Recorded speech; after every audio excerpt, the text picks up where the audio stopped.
Hello everyone. आज हम international relations के कुछ प्रीवियस ईयर क्वेश्चंस और कुछ मोस्ट इम्पॉर्टेंट क्वेश्चन देखेंगे। ऐसे क्वेश्चंस जो आने वाले समय में एनटीए पेपर 2 पॉलिटिकल साइंस में पूछ सकता है। ये क्वेश्चंस दोनों ही मीडियम में है, इंग्लिश और हिंदी दोनों में। अगर आप चैनल पर नए हैं तो चैनल को सब्सक्राइब कर लीजिए for all the daily political science video updates. अगर आप चैनल के टेलीग्राम ग्रुप से जुड़ना चाहते हैं तो लिंक डिस्क्रिप्शन में दी हुई है, वहां जाकर आप चैनल से जुड़ सकते हैं। सारे क्वेश्चंस आप अटेम्प्ट करिएगा और आप जो भी स्कोर गेट करते हैं कमेंट में ज़रूर मेंशन करिएगा। ये मेरे बारे में कुछ इन्फॉर्मेशन है। हम चलते हैं क्वेश्चंस की तरफ। देखिए, फर्स्ट क्वेश्चन है, the north south conflict has become institutionalised in which of the following organisation. Hindi में, निम्नलिखित में से किस संगठन में उत्तर दक्षिण संघर्ष संस्थागत हो गया है? ए गैट, बी IMF, सी वर्ल्ड बैंक, डी अंक्टाड। बताइए अब इसका आंसर क्या होगा। वीडियो को पॉज किया करिए और अपने आंसर्स आप लिखा करिए ताकि लास्ट में आप देख सकें कि आपने कितने क्वेश्चंस के आंसर करेक्ट किए हैं। अब बताइए कि इस क्वेश्चन का आंसर क्या होगा, गैट, IMF, वर्ल्ड बैंक या अंक्टाड। चारों में से करेक्ट आंसर क्या होगा? देखिए, इसका करेक्ट आंसर है ऑप्शन डी। अंक्टाड में उत्तर दक्षिण में जो एक संघर्ष चल रहा है उसको लेकर के इसमें काफ़ी चीज़ें होती हैं। अंक्टाड 1964 में एस्टैब्लिश हुआ था। ये एक फोरम प्रोवाइड करता है जो सदर्न में जो कंट्रीज़ हैं, जो थर्ड वर्ल्ड नेशंस हैं, डेवलपिंग नेशंस हैं, उनको इकोनॉमिक पॉलिसीज़ प्रपोज करने के लिए, डील में इन्वॉल्व होने के लिए, जिससे कि वो डेवलप्ड देशों के साथ डील में इन्वॉल्व हो सकें, अपने इन्वेस्टमेंट को बढ़ा सकें और जो भी उनके ट्रेड इश्यूज़ हैं वो सॉल्व हो सके। कुल मिलाकर के अंक्टाड का ये एक प्लेटफॉर्म देता है कि जिससे कि डेवलपिंग नेशंस का एक फ्रेंडली इंटीग्रेशन हो जाए डेवलप्ड नेशन से, वो वर्ल्ड इकोनॉमी से जुड़ जाएं। यही पर्पस अंक्टाड का है। वो स्ट्रेटजी प्रोवाइड करता है इन साउथ नेशंस को, इन डेवलपिंग नेशंस को, कि आप अपनी ट्रेड, इन्वेस्टमेंट, डेवलपमेंट को बढ़ा सकें और नॉर्थ साउथ में जो कन्फ्लिक्ट चल रहा है उसको मिनिमाइज किया जा सके। नॉर्थ में कौन कौन सी कंट्रीज हैं? US है, कनाडा है, UK है, रशिया है, इजराइल है, जापान है, सिंगापुर है। और साउथ में अफ्रीका, ब्राज़ील, इंडिया, चाइना जैसे नेशंस आते हैं। आपको इसका आंसर मिल गया। देखते हैं नेक्स्ट क्वेश्चन क्या है। देखिए, क्वेश्चन नंबर सेकंड है, विच of the following is a characteristic of the third world.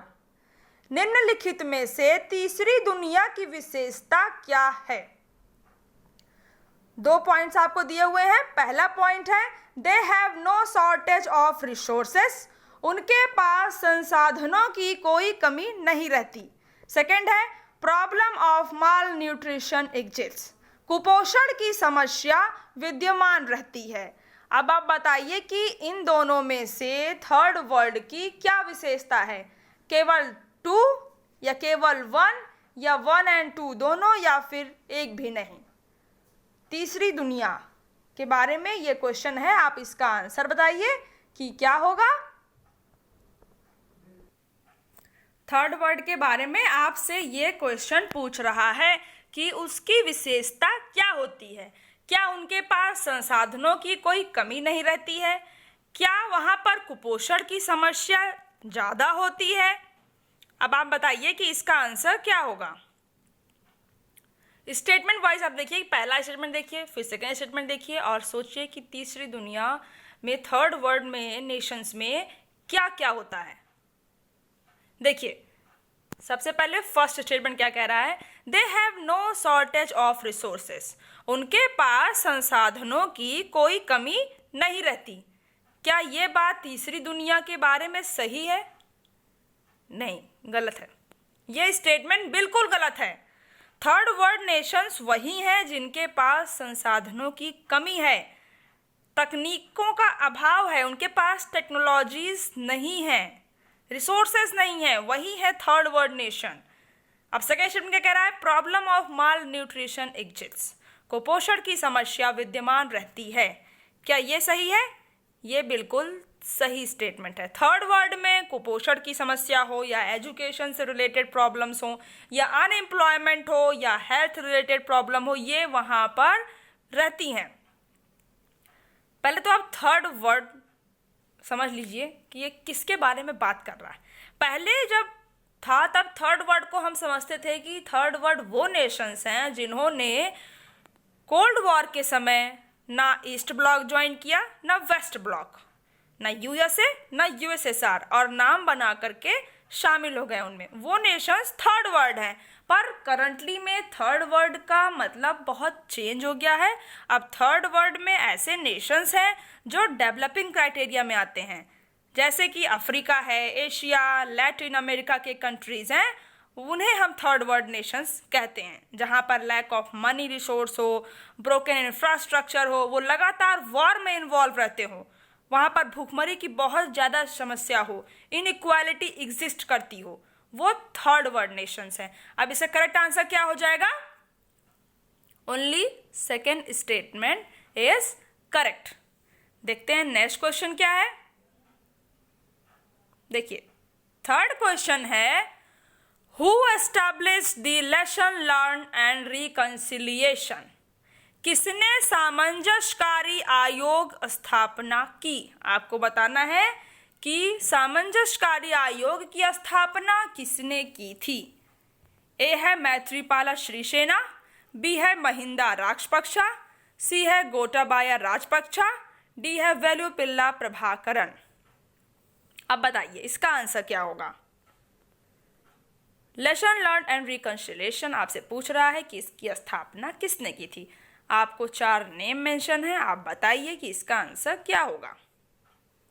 First, second, third, fourth में से किसने इस आयोग की स्थापना की थी? देखिए इसका करेक्ट आंसर है ऑप्शन बी।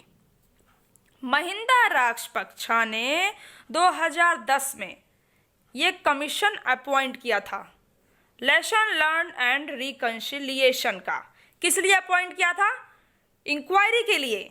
जो श्रीलंका में लगातार सिविल वॉर चल रहा था, उसकी इंक्वायरी के लिए कि कैसे उस वॉर को ख़त्म किया जा सके। आपको पता ही होगा कि श्रीलंका में एक लिट्टे ग्रुप था और एक सिंघालीज का ग्रुप था, और दोनों में लगातार वॉर जैसी स्थिति बनी रहती थी। उसी स्थिति को सॉल्व करने के लिए, उस प्रॉब्लम का हल निकालने के लिए महिंदा राजपक्षा ने lesson learn and reconciliation commission बनाया 2010 में। अब कमीशन के अकॉर्डिंग क्या था? कमीशन ने जब अपनी रिपोर्ट दी तो उस रिपोर्ट में उसने कहा कि हमें जो सिंघाली और जो तमिल पीपल हैं उनके बीच में एक सामंजस्य और एकता पैदा करना चाहिए, एक यूनिटी डेवलप करनी चाहिए। हमें जो तमिल भाषा के लोग हैं उनको इम्पोर्टेंस देने की ज़रूरत है। तमिल क्षेत्रों में जो हम इतनी ज़्यादा मिलिट्री लगा कर रखते हैं उसे हमें हटाने की ज़रूरत है, तब स्थिति श्रीलंका में कुछ नॉर्मल हो सकती है। ये lesson learn and reconciliation commission की रिपोर्ट थी।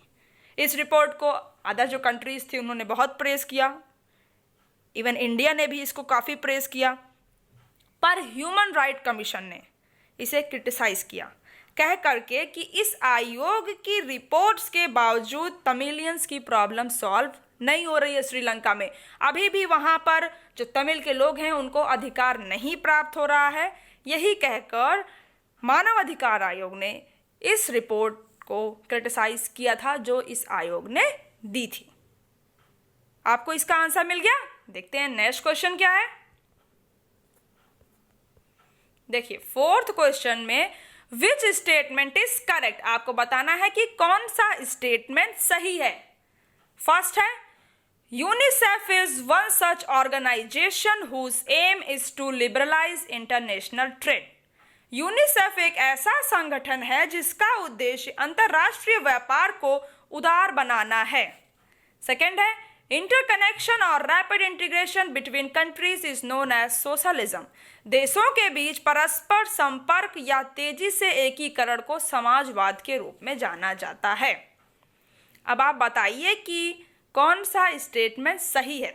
ओनली फर्स्ट, ओनली सेकेंड या दोनों स्टेटमेंट सही हैं या फिर एक भी स्टेटमेंट सही नहीं है। केयरफुली आप दोनों स्टेटमेंट देखिए, एक एक वर्ड इनका पढ़िए और बताइए कि इसका आंसर क्या होगा। यूनिसेफ के बारे में पहली स्टेटमेंट है और दूसरी सोशलिज्म के बारे में है।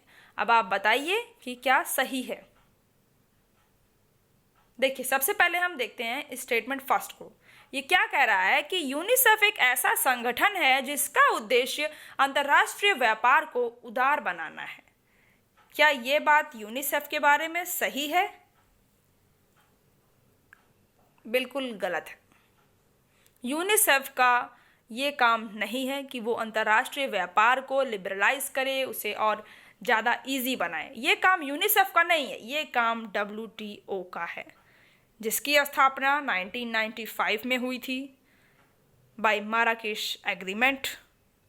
WTO ही डील करता है, उन सारे ट्रेड्स को रेगुलेट करता है जो कंट्रीज़ के बीच में इंटरनेशनल लेवल पर होती हैं। उनके ट्रेड एग्रीमेंट को नेगोशिएट करना, ट्रेड रिलेटेड जो भी डिस्प्यूट्स हैं उनको सॉल्व करना, जिससे कि ट्रेड स्मूथली चल सके, फ्रीली हो सके।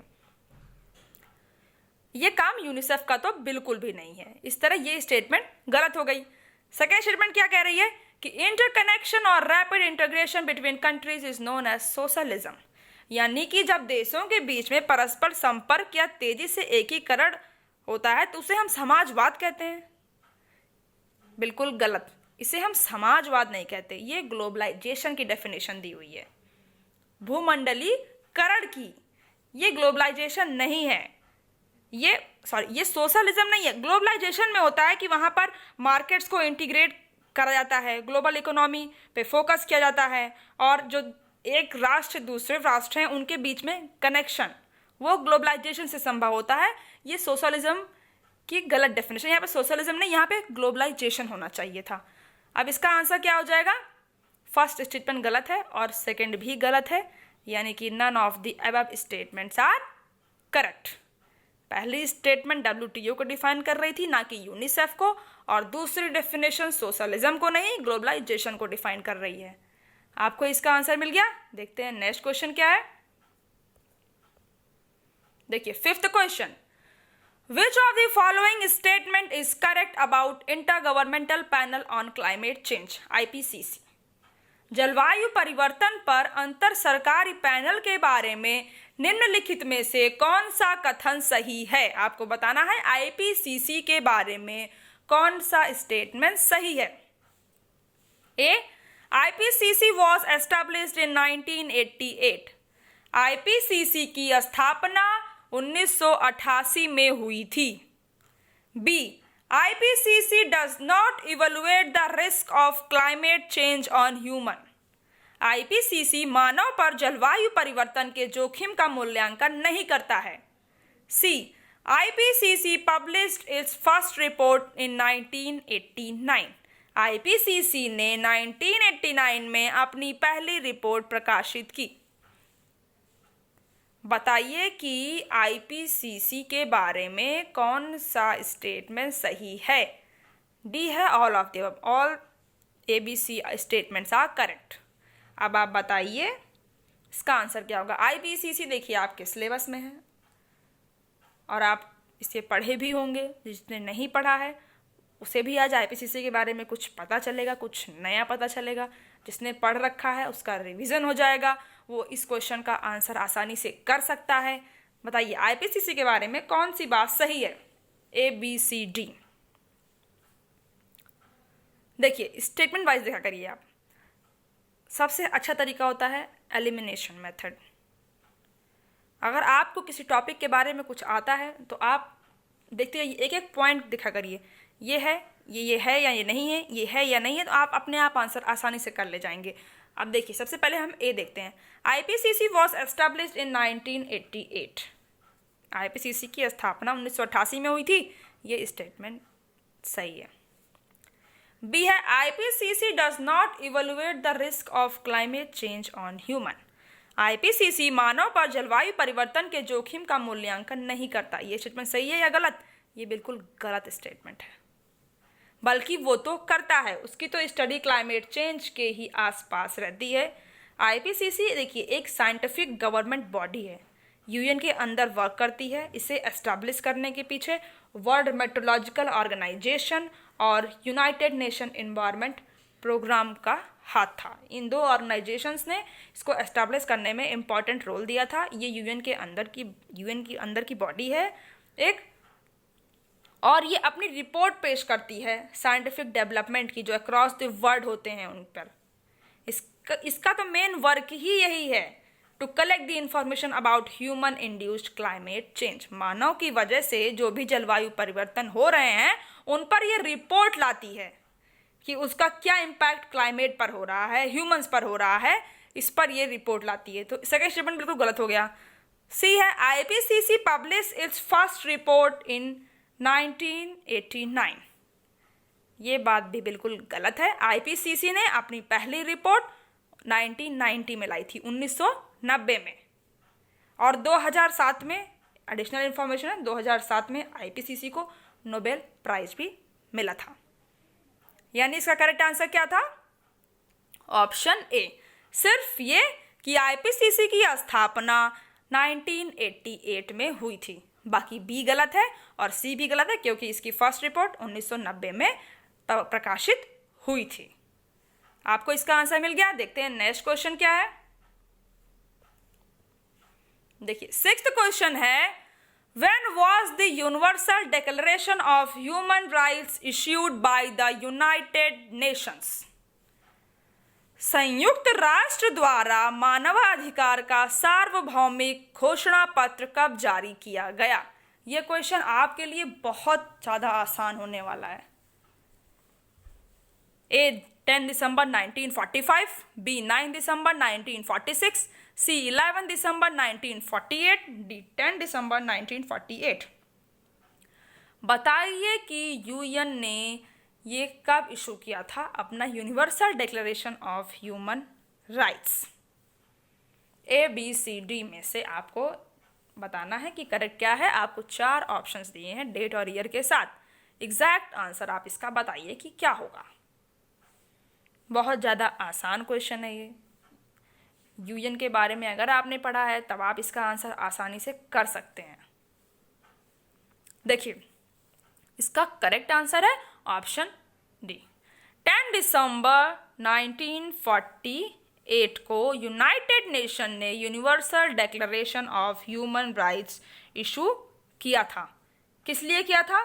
To protect the human right across the globe. मानव अधिकार की सुरक्षा के लिए विश्व स्तर पर यह डिक्लेरेशन संयुक्त राष्ट्र ने प्रकाशित किया था कि मानव अधिकार सबको मिलना चाहिए। इसमें यही बात थी, इर्रिस्पेक्टिव कि उनका कलर क्या है, उनकी भाषा क्या है, उनका धर्म क्या है, उनकी नेशनलिटी क्या है, उनकी राष्ट्रीयता क्या है, ये सब बिना देखे हुए मानव अधिकार सबके लिए एक समान होना चाहिए। क्योंकि जो एक इंसान है वो फ्री पैदा होता है, उसे बराबरी का हक है।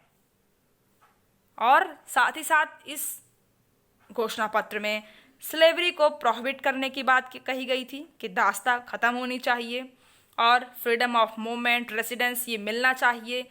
एक तरह से लिबर्टी, इक्वालिटी, फ्रेटर्निटी आप बहुत शॉर्ट में समझ सकते हैं कि इसमें ये बातें थीं। अब देखिए इस डिक्लेरेशन से पहले भी राइट्स की कई बातें पहले हो चुकी थी। और भी जो चार्टर्स आए थे उनमें भी अधिकार की बात थी। वो कौन कौन से चार्टर थे?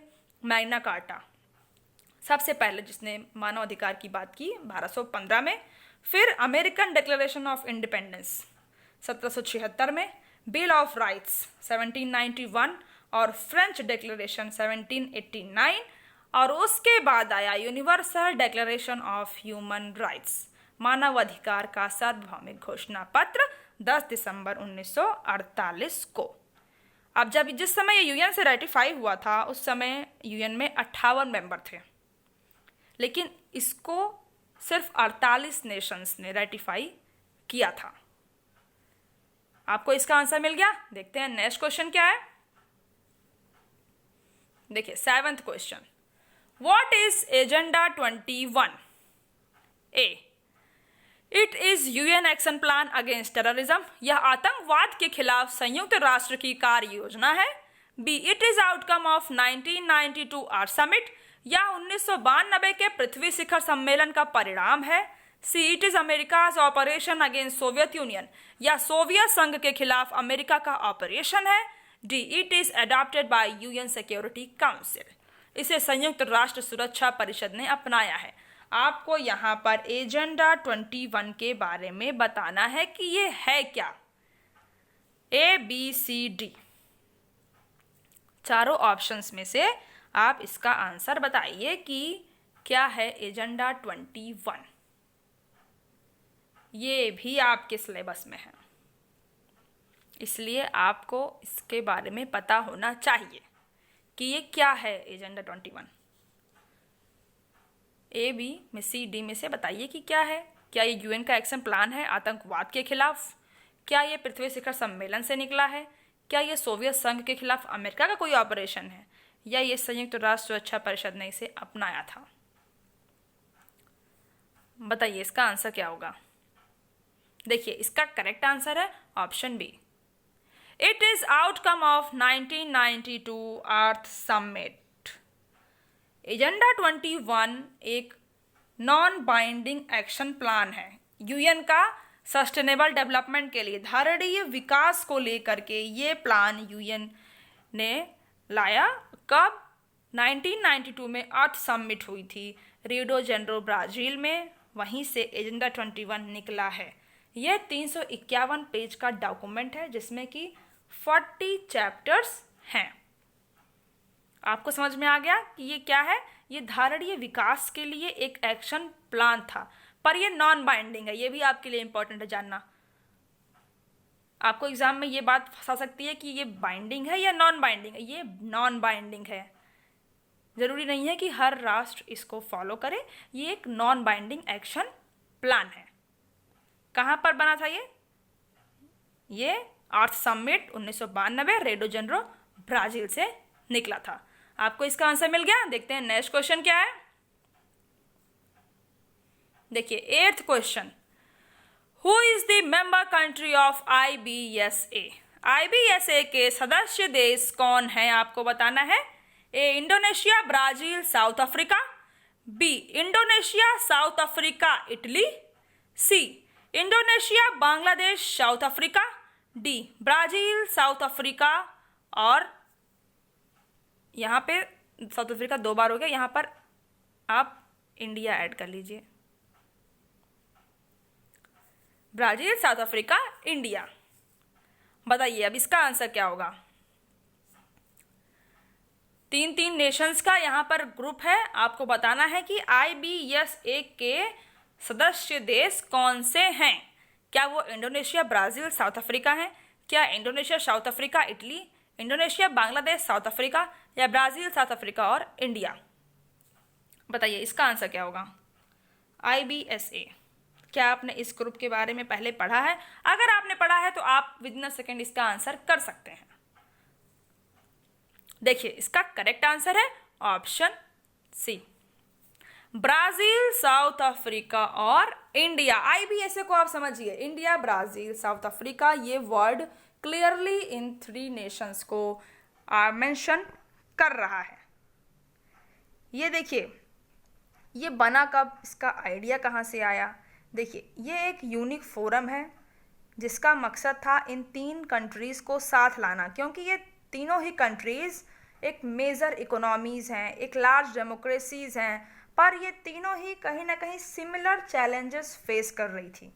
इसलिए इन्होंने जब G8 की समिट 2003 में चल रही थी, उस समय इन तीनों ही नेशंस के लीडर आपस में बातचीत किया उन्होंने, और ब्रासिलिया डिक्लेरेशन के अंतर्गत ये डायलॉग फोरम बनाया IBSA, जिसमें कि क्लाइमेट चेंज, टेररिज्म, ट्रेड पर एक अच्छे डायलॉग हो सके इन नेशंस के बीच में, कॉमन बेनिफिट्स मिल सके इन तीनों ही राष्ट्रों को, इंटरनेशनल कोऑपरेशन बढ़ाया जा सके। इसलिए ये IBSA का निर्माण हुआ किन नेशंस के बीच में, ब्राज़ील, साउथ अफ्रीका और इंडिया। और ये तीनों ही ब्रिक्स के भी मेंबर हैं, ये भी आपको पता होना चाहिए। आपको इसका आंसर मिल गया। देखते हैं नेक्स्ट क्वेश्चन क्या है। देखिए 9th question, consider the following statements. आपको बताना है इसमें कि कौन सा स्टेटमेंट सही है। ए है sustainable development goals were first proposed in 1972 by a global think tank called the club of Rome. अस्थायी विकास लक्ष्यों को पहली बार 1972 में रोम के क्लब नामक एक वैश्विक थिंक टैंक द्वारा प्रस्तावित किया गया था। B, the sustainable development goals have to be achieved by 2030। सतत विकास लक्ष्यों को 2030 तक हासिल करना होगा।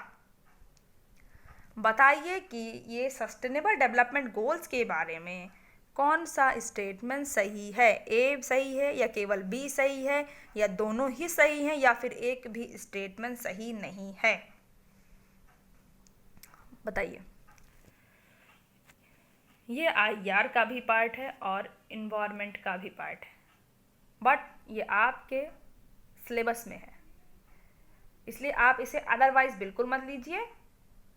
सस्टेनेबल डेवलपमेंट गोल्स हो गया, मिलेनियम डेवलपमेंट गोल्स हो गया, और जितनी भी समिट्स UN की क्लाइमेट के लिए हुई हैं वो सब आपके एग्जाम में आ सकती हैं। अब बताइए इसका आंसर क्या होगा। देखिए फर्स्ट स्टेटमेंट जो कह रहा है कि ये 1972 में रोम के क्लब से निकला, क्या ये बात सही है? बिल्कुल गलत है। ये सस्टेनेबल डेवलपमेंट गोल 1972 का नहीं है। सस्टेनेबल डेवलपमेंट गोल तो 2015 में आया था। UN की जनरल असेंबली ने इसे 2015 में अडॉप्ट किया था, जिसमें कि 17 गोल्स की बात की गई थी। 169 टारगेट्स थे। इसे सेट किया गया था कि हमें इसे अचीव करना है। अब बी क्या कह रहा है कि इस जो सारे लक्ष्य हैं इसमें इन्हें 2030 तक हासिल करना होगा। ये स्टेटमेंट सही है। देखिए फर्स्ट 1972 में नहीं था, ये 2015 में इसे जनरल असेंबली ने अडॉप्ट किया था। कब तक के लिए? 2030 के लिए। इसमें कितने गोल्स थे? 17 गोल्स थे। क्यों ये गोल्स अडॉप्ट करने की बात कही गई थी? देखिए इन गोल्स में क्या है कि इससे हम जो भी नेशंस इन्हें अपनाएंगे, UN के अंदर जो भी नेशंस आते हैं उनके लिए तो मस्ट है, और वो इस गोल्स को अपनाएंगे। इससे क्या होगा कि वहाँ की पॉवर्टी कम हो सकेगी, वहाँ पे जेंडर इक्वालिटी एस्टैब्लिश हो सकेगी। कुल 17 पॉइंट्स इसमें मेंशन है, जिसमें क्लियरली फर्स्ट पॉइंट तो है नो पॉवर्टी, गरीबी नहीं, ज़ीरो हंगर, भुखमरी नहीं, गुड हेल्थ और वेलबींग, अच्छा स्वास्थ्य हो, क्वालिटी एजुकेशन हो, जेंडर इक्वालिटी हो और असमानता को कम करना हो। इस तरह के इसमें 17 गोल्स मेंशन है। ये 2015 में अडॉप्ट किए गए। 2030 तक इन सारे गोल्स को अचीव करना है। और जो मैंने मिलियन डेवलपमेंट गोल्स की बात की वो 2000 में आया था और वो एंड हो गया 2015 में। उसको रिप्लेस करके सस्टेनेबल डेवलपमेंट गोल्स को लाया गया। ये भी कोई नेशंस पर बहुत फोर्सफुली नहीं अप्लाई हो सकता, पर हर नेशन की जिम्मेदारी है कि वो इस गोल को अचीव करने की कोशिश करे 2030 तक। आपको इसका आंसर मिल गया। क्या होगा इसका answer? None of the above statements are B, only B. B statement is correct, यानी कि सस्टेनेबल डेवलपमेंट गोल को 2030 तक हासिल करना होगा। सिर्फ ये स्टेटमेंट सही है, ये गलत है, क्योंकि ये 2015 में UN जनरल असेंबली ने इसे अडॉप्ट किया था। आपको इसका आंसर मिल गया। देखते हैं नेक्स्ट क्वेश्चन क्या है। देखिए 10th क्वेश्चन है, international maritime organisation is specialised agency of. अंतरराष्ट्रीय समुद्री संगठन की विशेष एजेंसी है। आपको बताना है कि ये किसकी विशेष एजेंसी है। ओपेक की, UN की, यूरोपियन यूनियन की या अफ्रीकन यूनियन की। बताइए इसका आंसर क्या होगा। इंटरनेशनल मैरीटाइम ऑर्गेनाइजेशन, अंतरराष्ट्रीय समुद्री संगठन की यहाँ पर बात है। आपको बताना है कि ये किसकी स्पेशलाइज्ड एजेंसी है। ओपेक की है, UN की है, यूरोपियन यूनियन की है या अफ्रीकन यूनियन की है। देखिए इसका करेक्ट आंसर है ऑप्शन बी। ये UN की संयुक्त राष्ट्र की विशेष एजेंसी है। ये कब एस्टैब्लिश हुई थी? 1948 में। कहाँ पर? जिनेवा में। इंडिया ने कब ज्वाइन किया आईएमओ को? 1959 में। आईएमओ का हेडक्वार्टर कहाँ है? लंदन, यूके में है। पहले इसका नाम IMCO था, intergovernmental maritime consultative organisation, जिसे बदल करके 1982 में IMO कर दिया गया, इंटरनेशनल मैरीटाइम ऑर्गेनाइजेशन। इसका काम क्या है? इसका काम है सेफ्टी सिक्योरिटी को इंटरनेशनल शिपिंग में बरकरार रखना। मैराइन के एरियाज़ में जो भी पॉल्यूशन है सबको ये ऑब्जर्व करती है। यानी इसका सारा जो मैटर है वो मैरीटाइम से ही रिलेटेड होता है। आपको इसका आंसर मिल गया। देखते हैं नेक्स्ट क्वेश्चन क्या है।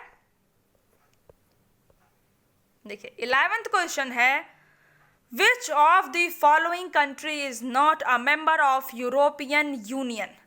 निम्नलिखित में से कौन सा देश यूरोपीय संघ का सदस्य नहीं है? A Lithuania, B Finland, C Sweden, D Norway.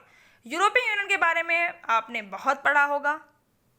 अब यहाँ पर तो मेंबर मेंशन है। अब आप बताइए कि यूरोपियन यूनियन में इनमें से कौन सा देश नहीं है? A, B, C, D में से बताइए। अगर आप मेंबर एक जानते हैं कि मेंबर की डिजिट्स कितनी है, कितने मेंबर हैं, तो आपको नाम भी पता होना चाहिए। एटलीस्ट ऑर्गेनाइजेशन तो आप कंप्लीट तैयार कर लीजिए IR में से। कहीं आप अप्रोचेस में फंस गए, कहीं आप आइडियोलॉजी में फंस गए, पर अगर आपका ऑर्गेनाइजेशन ही क्लियर है तो मिनिमम मैक्सिमम 3 क्वेश्चंस आपको देखने को मिलेगा ऑर्गेनाइजेशन से। इसलिए ऑर्गेनाइजेशन अगर आप पढ़ रहे हैं तो उसे केयरफुली अच्छे से पढ़िए। एस्टेब्लिशमेंट से लेकर के उसका ऑब्जेक्टिव, एम, मेंबर्स, सब कुछ पढ़िए। अब अगर यूरोपियन यूनियन आपने पढ़ा होगा तो आप इसका आंसर कर सकते हैं। देखिए इसका करेक्ट आंसर है option D. Norway European union का पार्ट नहीं है, बल्कि लिथुआनिया है, फिनलैंड है, स्वीडन है, बुल्गारिया है, Croatia, Austria, Germany, Greece, Ireland, पुर्तगाल, स्पेन, ये सब यूरोपियन यूनियन के पार्ट हैं। अब यूरोपियन यूनियन बना कब था? 1993 में, मास्ट्रिक्ट ट्रीटी से, जो 1991 में हुई थी, वहीं से निकला यूरोपियन यूनियन 1993। इसके पहले इसका नाम यूरोपियन कम्युनिटी था। इसका हेडक्वार्टर कहाँ पर है? ब्रुसेल्स, बेल्जियम में। अब इसमें गवर्निंग बॉडीज भी हैं यूरोपियन यूनियन की। यूरोपियन पार्लियामेंट है, काउंसिल ऑफ यूरोपियन यूनियन है, ये गवर्न करती हैं यूरोपियन यूनियन को। आपको इसका आंसर मिल गया। देखते हैं नेक्स्ट क्वेश्चन क्या है। देखिए 12th question, which statement is correct regarding SADC? SADC के संबंध में कौन सा कथन सही है? फर्स्ट है SADC एस्टैब्लिश्ड इन 1978। SADC की स्थापना 1978 में हुई थी। Second, SADC includes Angola, South Africa and Bangladesh. SADC में अंगोला, दक्षिण अफ्रीका और बांग्लादेश शामिल है। Third, its headquarter is in Gaborone, Botswana. इसका मुख्यालय गाबोरेन, बोस्टवा में है। बताइए, ये साउथ अफ्रीकन डेवलपमेंट कम्युनिटी के बारे में बात है।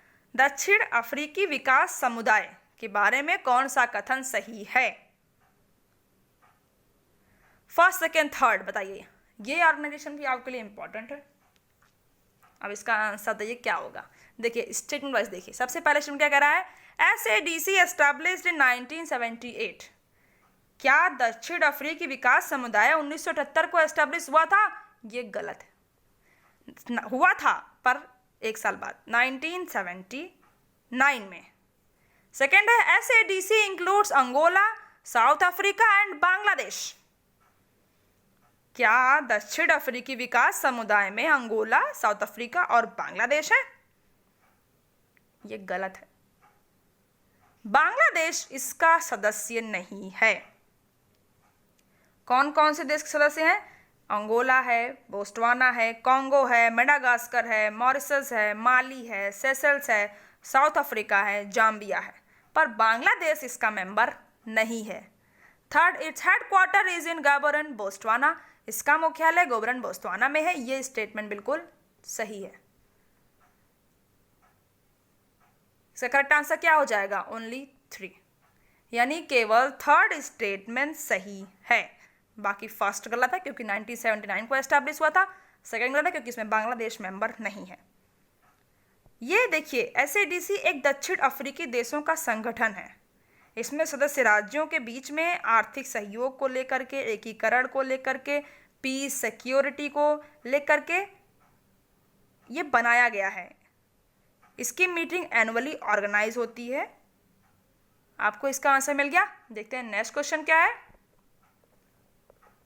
देखिए 13th क्वेश्चन है, United nation conference on trade and development is located at which of the following place? व्यापार और विकास पर संयुक्त राष्ट्र सम्मेलन निम्नलिखित में से किस स्थान पर स्थित है? जिनेवा, रोम, पेरिस, वियना। बताइए, ये अंटार्कटिका की ही बात है, की गई है। आपको बताना है कि ये कहाँ पर स्थित है। इसका हेडक्वार्टर एक तरह से ये पूछ रहा है कि कहाँ पर है, जिनेवा में, रोम में, पेरिस में या वियना में। अंटार्कटिका मैंने पहले इसके बारे में बात की। ये 1964 में एस्टैब्लिश हुआ एक परमानेंट इंटर गवर्नमेंटल बॉडी के तौर पे। ये ट्रेड, इन्वेस्टमेंट और डेवलपमेंट के इश्यूज़ को देखता है। इसकी जनरली जो कॉन्फ्रेंस होती है वो 4 साल में एक बार होती है। इसका मेन काम आपको मैंने पहले बताया यही है कि ये एक्सपोर्ट को प्रमोट करता है। मैन्युफैक्चर्ड गुड्स जो डेवलपिंग कंट्रीज़ में होते हैं उनके एक्सपोर्ट को प्रमोट करने का काम ये करता है। ये तो हो गया इसका काम। पर आप ये बताइए कि इसका हेडक्वार्टर कहाँ पर है? क्या जिनेवा में है, रोम में है, पेरिस में है या वियना में है? देखिए, इसका करेक्ट आंसर है ऑप्शन ए, जिनेवा, स्विट्जरलैंड में अंटार्कटिका का हेडक्वार्टर है। आपको इसका आंसर मिल गया। देखते हैं नेक्स्ट क्वेश्चन क्या है। देखिए 14th क्वेश्चन है, Which country conducted a proxy war against India after the year 1990? वर्ष 1990 के बाद किस देश ने भारत के खिलाफ छद्म युद्ध संचालन किया? ए ईरान, बी पाकिस्तान, सी चाइना, डी मलेशिया। बताइए आप, प्रॉक्सी वॉर भारत के साथ किसने 1990 के बाद शुरू किया? किस देश ने छद्म युद्ध? अब आप इसका मतलब अगर आपको पता होगा तो आप इसका आंसर आसानी से कर सकते हैं। देखिए, इसका करेक्ट आंसर है ऑप्शन बी। 1990 के बाद पाकिस्तान ने छद्म युद्ध भारत के विरुद्ध संचालित किया। अब ये प्रॉक्सी वार आपको पता ये क्या है? देखिए, ये है कि इसमें नेशन कोई सीधा आपसे वॉर में नहीं इन्वॉल्व होता। वैसे ही पाकिस्तान ने किया। ये हमारे साथ डायरेक्ट तो नहीं आया वॉर करने, पर आतंकवादियों का सहारा लिया। इसने टेररिस्ट का सहयोग लिया, उनकी हेल्प ली, जिससे कि भारत के जो राष्ट्रीय हित हैं, सुरक्षा है, उस पर हमला किया जाए। तो इसका आंसर क्या हो जाएगा?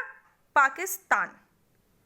और छद्म युद्ध मैंने बताया है कि आप डायरेक्टली इन्वॉल्व मत होइए वार में, आप on the behalf of other parties आप वॉर कंडक्ट कर रहे हैं। और यही किया पाकिस्तान ने 1990 के बाद। आपको इसका आंसर मिल गया। देखते हैं नेक्स्ट क्वेश्चन क्या है। देखिए 15th क्वेश्चन है, what was in the letter an ASEAN and response declaration? एक आसियान एक अनुक्रिया घोषणा पत्र में क्या था? A ASEAN countries will help each other to accelerate the economy. ASEAN देश एक दूसरे की मदद करेंगे अर्थव्यवस्था में तेजी लाने के लिए। B ASEAN countries are against terrorism. ASEAN देश आतंकवाद के विरुद्ध साथ हैं। C ASEAN countries will cooperate together on natural disaster. ASEAN देश प्राकृतिक आपदाओं पर एक साथ सहयोग करेंगे। डी आसियान देश सैनिक अभ्यास साथ करेंगे। ASEAN countries will do military exercises together. बताइए कि एक आसियान एक अनुक्रिया घोषणा पत्र में क्या था? अब ये सवाल आसियान से ही है, पर अब ऐसा तो है नहीं कि वो हमेशा आपसे एस्टेब्लिशमेंट और मेंबर यही पूछेगा। अब ये एक डिक्लेरेशन पूछ लिया आसियान का, इसमें क्या था ये आपको यहाँ पर बताना है। कि इसका आंसर क्या होगा। आसियान में आपको पता है कि 10 मेंबर इसके सदस्य होते हैं। ये 1967 में बैंकॉक थाईलैंड में बना। इसका सेक्रेटेरिएट इंडोनेशिया जकार्ता में है और 8 अगस्त को हम आसियान दिवस के रूप में भी जानते हैं।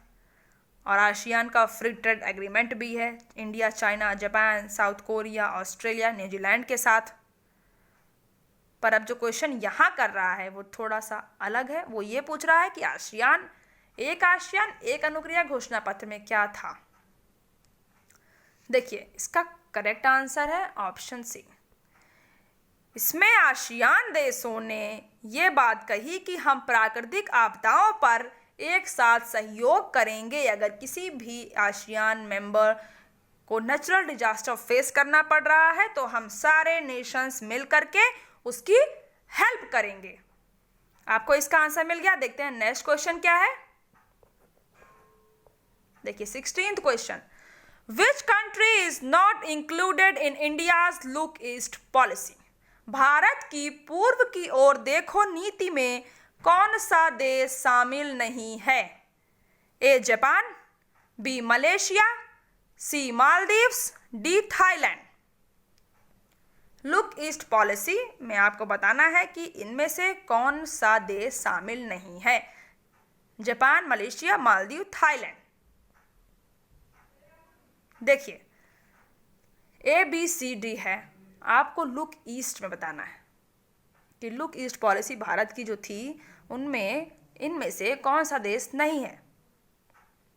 इसका करेक्ट आंसर है ऑप्शन सी, मालदीव्स नहीं आता भारत की लुक ईस्ट पॉलिसी के अंतर्गत। अब लुक ईस्ट पॉलिसी कब आई थी? 1991 में। इसी पॉलिसी का भारत ने जो ये पॉलिसी लाई थी इसी का पार्ट है भारत का आसियान रीजनल फोरम का मेंबर बनना, ईस्ट एशिया समिट का मेंबर बनना, बिम्स्टेक का मेंबर बनना और इंडियन ओशन रिम एसोसिएशन का मेंबर बनना।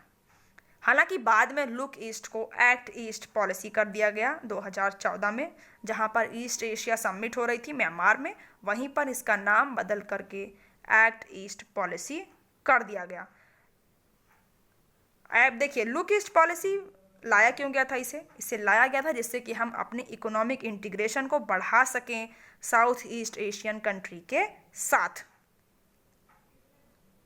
अब एक्ट ईस्ट क्यों कर दिया गया? देखिए लुक ईस्ट में हम क्या कर रहे थे कि सिर्फ साउथ ईस्ट एशियन कंट्रीज पर फोकस था, पर एक्ट ईस्ट पॉलिसी का focus south east Asia countries पर तो है प्लस ईस्ट एशिया कंट्री पर भी है, और इससे ज़्यादा से ज़्यादा इकोनॉमिक कॉपरेशन हो सके, कल्चरल टाइज बढ़ सके, इसीलिए ये पॉलिसी लाई गई थी कि हमारे आसियान नेशन से रिलेशन अच्छे रह सकें। आपको इसका आंसर मिल गया। कब लाई गई थी? 1991 में। देखते हैं नेक्स्ट क्वेश्चन क्या है। देखिए 17th क्वेश्चन है, India's look east policy was started by the prime minister. Bharat की पूर्व की ओर देखो नीति प्रधानमंत्री द्वारा शुरू की गई थी। किस प्रधानमंत्री द्वारा? आपको बताना है। राजीव गांधी, पीवी नरसिम्हा राव, सी मनमोहन सिंह, डी अटल बिहारी वाजपेयी। अब आपको पहले क्वेश्चन से हिंट मिल गई होगी कि 1991 की बात थी लुक ईस्ट पॉलिसी में। बताइए कि अब इसमें से आंसर क्या होगा। 4 प्राइम मिनिस्टर्स के नाम यहाँ पर मेंशन है। अब आप बताइए कि लुक ईस्ट पॉलिसी को किस प्रधानमंत्री ने स्टार्ट किया था। देखिए इसका करेक्ट आंसर है option B, PV Narasimha Rao प्रधानमंत्री थे 1991 में, और इन्होंने ही लुक ईस्ट पॉलिसी की शुरुआत की थी। जस्ट पहले 1990 में जब यूएसएसआर टूटा था उसके बाद ही भारत ने ये पॉलिसी अपना ली लुक ईस्ट की। आपको इसका आंसर मिल गया। देखते हैं नेक्स्ट क्वेश्चन क्या है।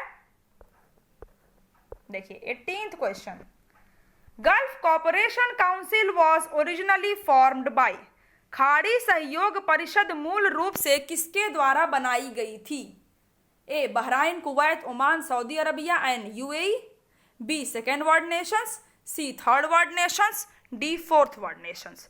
बताइए कि गल्फ कॉपरेशन काउंसिल को किसने बनाया था? ए बी सी डी में से जो नेशंस यहाँ पर मेंशन है, क्या इन्होंने बनाया था, या फिर दूसरे दुनिया की नेशंस ने, या फिर तीसरे, या फिर चौथे? बताइए कि ये काउंसिल किन नेशंस ने बनाई? देखिए, इसका करेक्ट आंसर है option A. Bahrain, Kuwait, Oman, Saudi Arabia और यूनाइटेड अरब एमिरेट्स ने गल्फ कॉपरेशन काउंसिल बनाई। कब? 1981 में अबू धाबी में। ये एक पॉलिटिकल और इकोनॉमिक अलायंस था इन देशों का, जो कि अरब पेनिनसुला में हैं। किस लिए था? जिससे कि इनके बीच में socio economic, security, cultural cooperation बढ़ सके, इसीलिए। और यहाँ पर ये इस काउंसिल के अंतर्गत हर साल इकट्ठा होते हैं और कॉपरेशन की बात होती है, जो इनके रीजनल अफेयर्स हैं उसकी यहाँ पर चर्चा करते हैं। इसका हेडक्वार्टर कहाँ पर है? रियाद, सऊदी अरबिया में। इसको जो फॉर्मुलेट करने का आइडिया था वो कुवैत गवर्नमेंट का था। इसके स्ट्रक्चर में भी सुप्रीम काउंसिल आती है, मिनिस्ट्रियल काउंसिल आती है, कॉपरेशन काउंसिल आती है, और भी कई काउंसिल्स इसके अंदर वर्क करती हैं। क्लियरली आपका जो क्वेश्चन था यही था कि गल्फ कॉपरेशन काउंसिल में किन किन नेशंस ने बनाया था? Bahrain, Kuwait, Oman, Saudi Arabia और यूएई ने। कब? 1981 में। आपको इसका आंसर मिल गया। देखते हैं नेक्स्ट क्वेश्चन। देखिए, नेक्स्ट क्वेश्चन है, bay of pigs invention is associated with which two countries? Bay of pigs आक्रमण किन दो देशों से जुड़ा है? ए, यूएसए एंड यूएसएसआर से, बी, यूएसए एंड जर्मनी से, सी, यूएसए एंड क्यूबा से, डी, यूएसए एंड इंडिया से। बताइए अब इसका आंसर क्या होगा? बे ऑफ पिग्स इन्वेंशन ये किन दो देशों से जुड़ा है? ए, बी, सी, डी में से आपको बताना है इसका आंसर क्या है। देखिए, बे ऑफ पिग इन्वेंशन की यहाँ पर बात हो रही है। अगर थोड़ा सा भी आप आइडिया लगा लेंगे, क्योंकि ये एक प्लेस है, तब आपको इसका आंसर आ जाएगा कि ये कहाँ पर हुआ था और किन नेशंस के बीच हुआ था। देखिए, इसका करेक्ट आंसर है ऑप्शन सी, यूएसए और क्यूबा के बीच में 1961 में।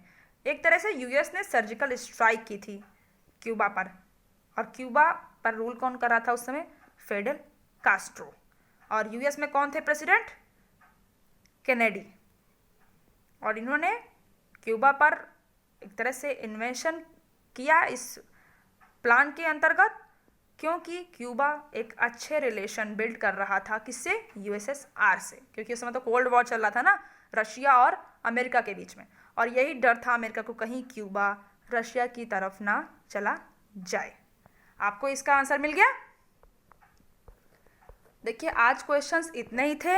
अगर आपको क्वेश्चन सीरीज अच्छी लग रही है तो लाइक करिएगा, अपना स्कोर कमेंट करके ज़रूर बताइएगा, और अगर आपको कोई डाउट है वो भी आप कमेंट में ज़रूर मेंशन करिए। और इस वीडियो को अपने उन सारे फ्रेंड्स के साथ शेयर करिए जो यूजीसी नेट पॉलिटिकल साइंस की तैयारी कर रहे हैं। इसके पहले अगर आपने political theory, public administration, international relations, Indian political thought, western political thought के प्रीवियस वीडियोस नहीं देखे हैं तो जा करके चैनल की प्लेलिस्ट में आप सारे वीडियोस देखिए, सारे क्वेश्चंस लगाइए, अपना स्कोर कमेंट करिए। उससे आपकी जो तैयारी है वो बहुत अच्छी हो जाएगी, आपकी प्रिपरेशन एक बिल्कुल बेस्ट हो जाएगी, क्योंकि ये जो क्वेश्चंस हैं देखिए ये बिल्कुल न्यू सिलेबस पर बेस्ड है। इसलिए आप जो नए सिलेबस पे क्वेश्चंस हैं वही अटेम्प्ट करिए, और उन्हीं के आने के चांसेस बहुत ज़्यादा हैं। अब देखिए, सारे क्वेश्चंस बहुत यूनिक हैं, बहुत अच्छे हैं। आप इन क्वेश्चंस को लगाएंगे तो 100% आप एग्जाम में अपना बेस्ट दे करके आएंगे। इसलिए आप क्वेश्चंस कंटिन्यू लगाते रहिए, डेली प्रैक्टिस करिए, क्योंकि आप पढ़ तो आप हर बुक लेते हैं, पर उसमें से क्या क्वेश्चन आएगा ये जानना थोड़ा सा टफ हो जाता है। इसलिए आप जब क्वेश्चंस लगाएंगे तो आपको ऑटोमेटिक इस बात का आइडिया हो जाएगा कि इस टॉपिक से इस तरह के क्वेश्चंस बन रहे हैं। और अगर आप चैनल पर नए हैं तो चैनल को सब्सक्राइब कर लीजिए for all the daily political science video updates, और बगल में बेल आइकन है, आप उसे अगर प्रेस कर देंगे तो आपको जो लेटेस्ट वीडियो आएगी उसकी नोटिफिकेशन आसानी से मिल जाएगी। Thank you.